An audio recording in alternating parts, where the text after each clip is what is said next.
नमस्कार। आप देख रहे हैं विदिक आवाज समाचार। मैं हूं आपके साथ वंदना। इंदौर जिले में भूमाफिया का दबदबा अब शासन और प्रशासन दोनों को चुनौती दे रहा है। जहां कलेक्टर के आदेश सिर्फ फाइलों में रह गए हैं, वहीं जमीन पर शासकीय भूमि पर खुलेआम कॉलोनियां काटी जा रही है। इसी के चलते ग्राम सनावदिया और बिहाड़िया अवैध कॉलोनी माफिया का नया ठिकाना बन चुका है। देखिए विश्वामित्र अग्निहोत्री की ये जमीनी और सनसनीखेज रिपोर्ट। ये तस्वीर इंदौर के उन गांवों की है जहां सरकार की जमीन माफियाओं की संपत्ति बन चुकी है। गांव के कोटवारों से लेकर स्थानीय अधिकारियों की मिलीभगत से शासकीय जमीन पर आलीशान कॉलोनियां खड़ी की जा रही हैं। रजिस्ट्री भी हो रही है, बैंक लोन भी मिल रहा है, और ये सब प्रशासन की नाक के नीचे।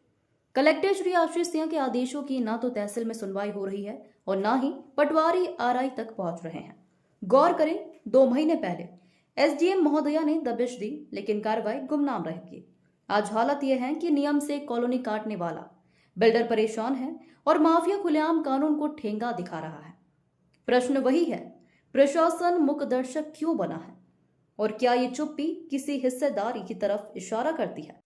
नमस्कार, स्वागत है आपका वैदिक आवाज समाचार में। मैं विश्वामित्र अग्निहोत्री आपका स्वागत करता हूं। आज हम उपस्थित है सनावदिया के एक ऐसे इलाके में जिसको बोलते हैं बिहाड़िया। बिहाड़िया में यहाँ पर देखिए, ये जो जमीन दिख रही है पूरी आपको हासिल लगी, ये पूरी जमीन है ना। यहाँ पर दो लोगों के, जगदीश पवार और रामनिवास ने मिलकर इस शासकीय भूमि पर जमीन काट दी है।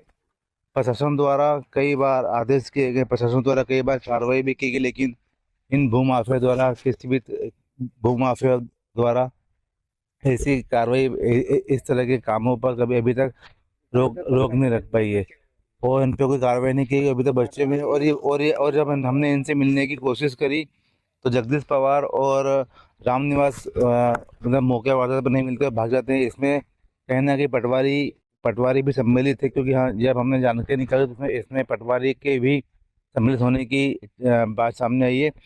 अब देख सकते हैं यहाँ से तो यहाँ तक पूरा देखो, पूरा जो दिख रहा है पूरा 1 बीघा का पूरा बेल्ट है जो ना राम निवास और जगदीश पवार ने बेच खाया है।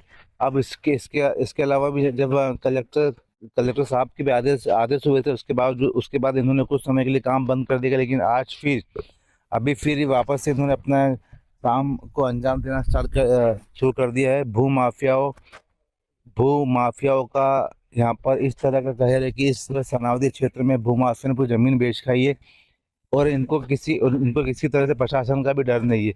प्रशासन का डर इसलिए नहीं है कि कहने की प्रशासन भी इसके अंदर इसी काम में सम्मिलित है।